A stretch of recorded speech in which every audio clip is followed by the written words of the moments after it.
Olá, meus queridos, estamos de volta. Hoje, um momento de correção e análise do texto que antecede a atividade que a gente vai corrigir hoje. O texto que foi feito, foi pedido a leitura de vocês é o texto que se chama Ética, a necessidade do homem. Faltou aí o M, considerem.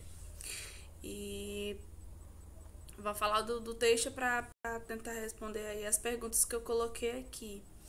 O texto fala que a felicidade, da busca do homem pela felicidade, que é uma necessidade, que é uma busca que acontece antes mesmo do nascimento de Jesus Cristo, e que uma forma para alcançar essa felicidade é ter ética. E aí, para a gente lembrar dessa ferramenta importante para se conquistar a felicidade, a gente vai lembrar do conceito de ética, da ética que vem do lado grego, que significa o comportamento, do comportamento como uma forma de melhorar e de mudar a sociedade para melhor, da frequente, da constante análise do comportamento, do nosso comportamento, do comportamento do outro, para a sociedade mais justa, uma sociedade mais igualitária, uma sociedade mais fraterna, enfim. E aí o texto vai falar que essa felicidade só pode ser alcançada quando se usa a ética de forma a combater questões como o egoísmo, individualismo, como a ética sempre pautada num elemento, num valor em prol de bens comuns, de se colocar no lugar do outro, da empatia, de estar sempre em busca de uma sociedade melhor, não pensando no próprio umbigo, mas pensando também no coletivo. Então, o texto todo, do início ao fim, ele vai falar, ele vai ligar o que a gente entende por ética com a reflexão com o outro, do comportamento com o outro, da coletividade, da nossa preocupação enquanto bem-estar do outro. E aí eu lembro muito, eu peguei o texto, é interessante que a gente faça o diálogo do texto com a nossa sociedade. Então, o texto ele vai falar de que o nosso comportamento ético tem que ser usado para combater pensamentos egoístas, ideias egoístas e comportamentos egoístas. Então, no exato momento que nós estamos passando, nós estamos enfrentando uma pandemia, é necessário que a gente deixe de ter comportamentos ou pensar em ter comportamentos egoístas. No exato momento, muitas pessoas respondem ao vírus de uma forma melhor que outras. Então, muitas pessoas podem ir às ruas, algumas pessoas podem ir às ruas e elas não terem sérias consequências, como as pessoas que são consideradas grupos de risco. Só que a gente vai sempre lembrar que as pessoas que, citando o exemplo, essas pessoas que elas podem não ter grandes consequências por não estarem em grupo de risco, elas podem de alguma forma prejudicar as pessoas que estão em casa, como os idosos, como os hipertensos, com as doenças crônicas. Então, quando eu penso só em mim, eu não vou ficar doente porque eu não estou no grupo de risco, mas eu saio, vou nas ruas e volto para casa, enquanto que na minha família tem pessoas do grupo de risco. Não é um pensamento que pensa com empatia, não é um pensamento que está preocupado com o outro. Então, assim, quando o mundo ele traz essas questões éticas no momento de grandes mudanças, de grandes transformações, como agora, propriamente, como nós estamos vivendo essa pandemia, um momento histórico e que chama todas as nossas reflexões de como a gente pode agir. E hoje eu venho trazer, através desse texto também, o nosso comprometimento ético. Como eu posso usar o meu comportamento ético para contribuir para o meu coletivo? De que forma as minhas ações elas podem ajudar e não ser considerada um comportamento individualista. O texto também fala que por momentos históricos de transformações da humanidade, a ética é aquilo que é responsável por unir pensamentos, unir o debate, proporcionar o debate entre as nações. Então, hoje as pessoas se unem, hoje as pessoas, eu digo a questão de se unir, não fisicamente, mas se unir de uma forma que ajude o outro a ficar melhor, ajude o outro a não se sentir mal dentro das suas casas. Então, várias redes de apoio hoje estão trabalhando para ajudar as pessoas, os idosos que estão em casa, que não moram com outras pessoas, enfim, várias ações são tomadas. Isso são comportamentos éticos, de apoio, de empatia, que visam melhorar aí a vida do outro. Então, são questionamentos, um diálogo que nós estamos fazendo do texto com o nosso momento atual. E a gente vai tentar também contextualizar agora, usar o texto para responder aqui as perguntas. Primeira questão. Deixa eu só colocar a caneta. Primeira questão. Segundo o autor do texto, a preocupação com a ética é recente? Explique. Não.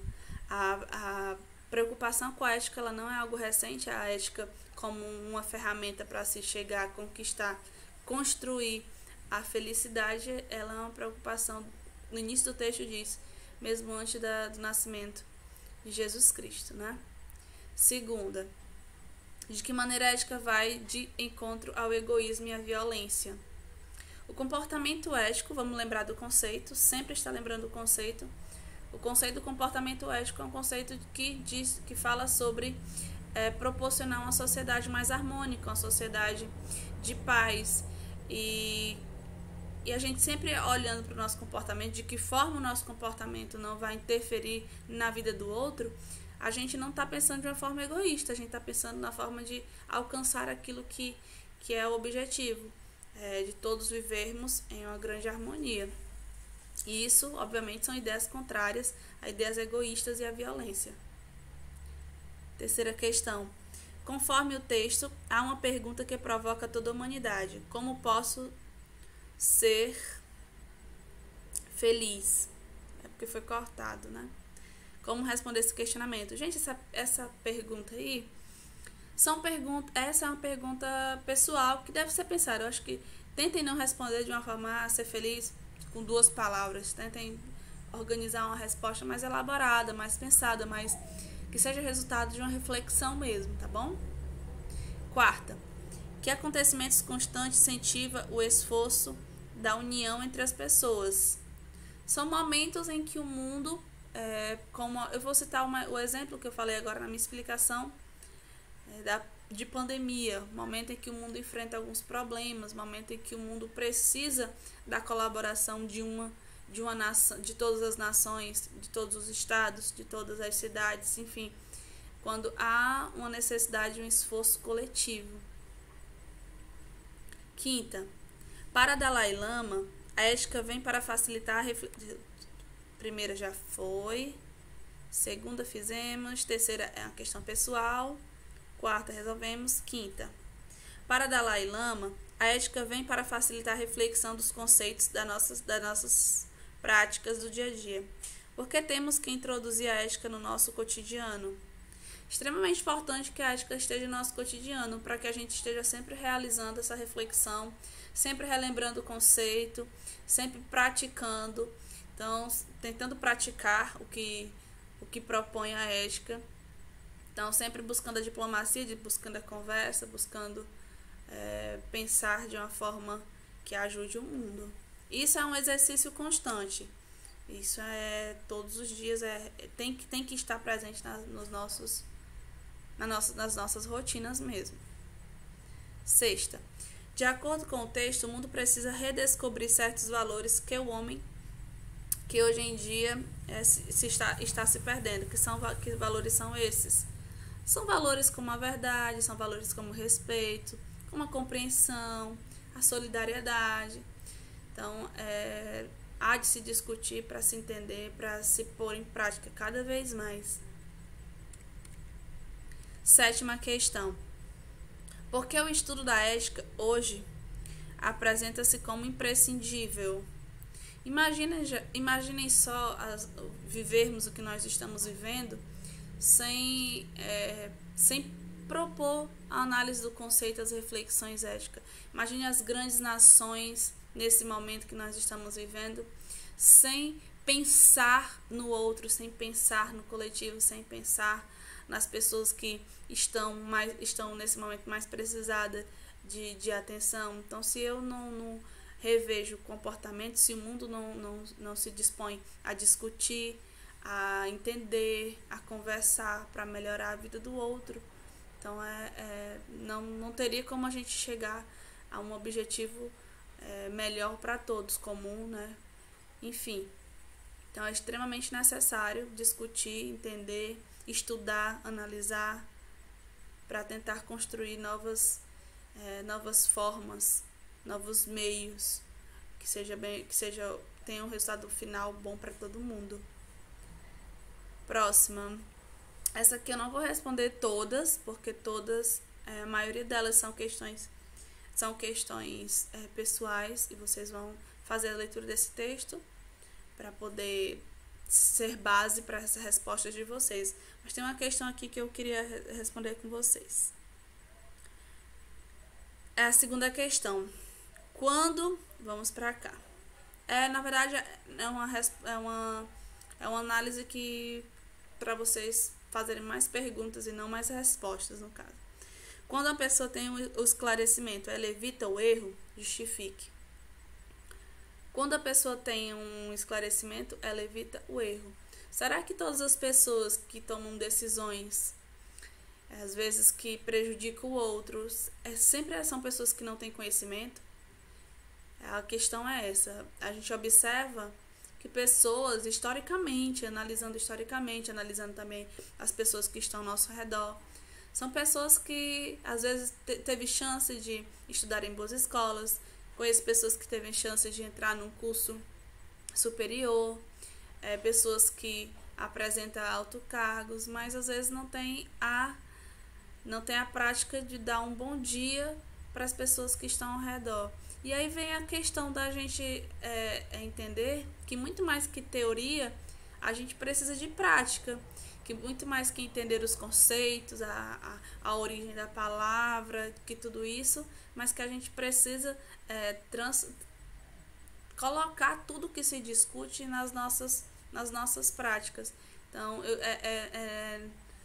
é perceptível pessoas que são assim. Então, nem sempre as pessoas que têm um alto grau de estudo, as pessoas que, como também as pessoas que não têm, enfim, a informação nem sempre significa que a pessoa está comprometida com o outro, ter uma atitude mais proativa. Espero que essa discussão que eu venho propondo desde o início do texto, da interpretação do texto, tenha ajudado de alguma forma vocês. Vamos encerrando por aqui e até a próxima aula.